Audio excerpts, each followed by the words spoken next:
more delicious fermented foods for a healthy winter. Like sauerkraut, kimchi is a fermented food, and we're using organic ingredients that are regional, that are growing right now, these great root vegetables and cabbage and some wonderful spices, and we're using daikon radish.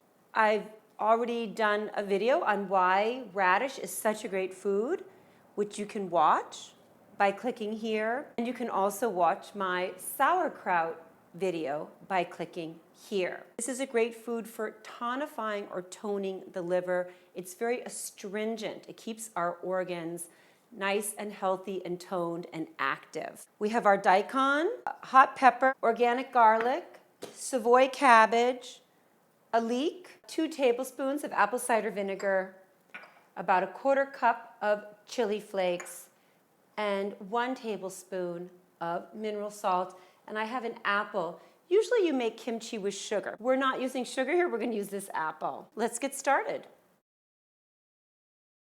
I have peeled and I'm quartering all the daikon. Leeks are dirty, so we want to clean even inside that leek, and we're slicing it. You can also use a scallion. And do not use the seeds, and don't touch your eyes when you're cutting chili. This is our sliced garlic. All of this we're adding to our non-metal bowl, and we're slicing this thin and layering everything to prep. And I'm peeling the apple and slicing it. I'm not using the core. And then we'll add this to all of our ingredients. Now I add my salt, and this is what begins to draw the mineral-rich water out of the vegetables, and it's that mineral-rich water which begins the fermentation process.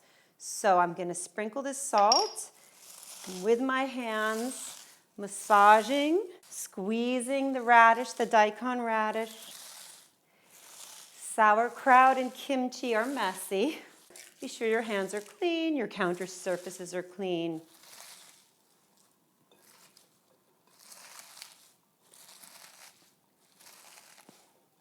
Now we're going to let this sit for 30 minutes, and we'll see the water start to pool at the bottom of the bowl.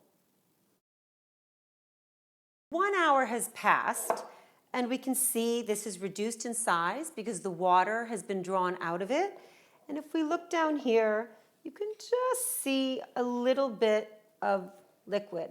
Now I'll add our remaining apple cider vinegar, chili flakes. This is really what makes it kimchi.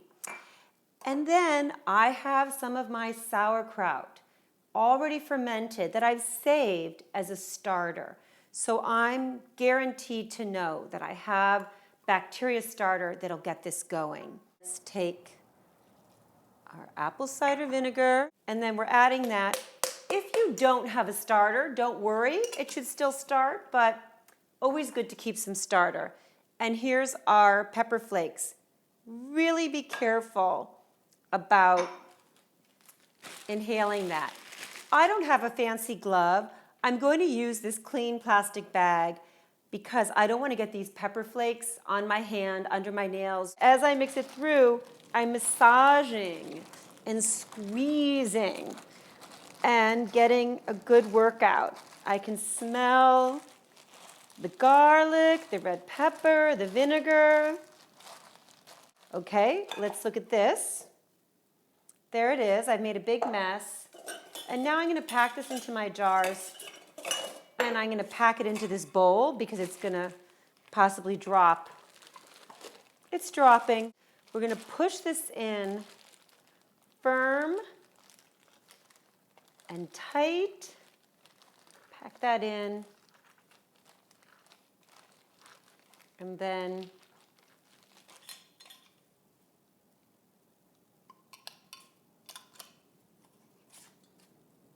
so I've rinsed off these jars. They're totally packed tight. I'm putting them in this. These are going to start to ferment in 24 to 48 hours.